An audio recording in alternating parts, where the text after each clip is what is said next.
Welcome to First Financial. We're so excited to have you here today. Good morning, everyone. Man, these young men look sharp today. This morning, the 9 schools in the Lansdowne feeder pattern have sent representatives to our first annual Young Men of Promise conference. You are the future, and we need to continue to pour into you, to mentor you, to show you the importance of service, the importance of giving back, and then help you through all those difficult things that you're going through. The reason why I'm here is because my teacher said I'm a leader. Think about everything that you're doing, even at your young age now.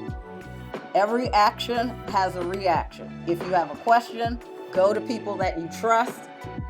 But know that we as a school system, my job is to make sure that you have everything that you need to be successful. Events such as this, to bring in people that we trust to put in front of our young men, to help build their self-esteem, to help build their knowledge and their power, just reinforces the work that BCPS is trying to do with this community to support all of our students. One thing I took away from it is that make sure you have goals for yourself just to set, and make sure you keep on on top of those goals. A career that I'm gonna do for a long time that's reflective of who I am, I gotta be good at it. It has to be a strength for me.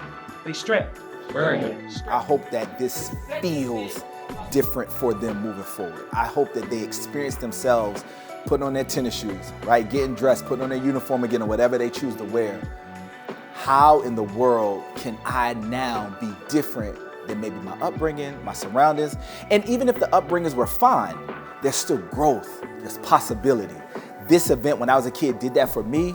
I hope this does the same for them.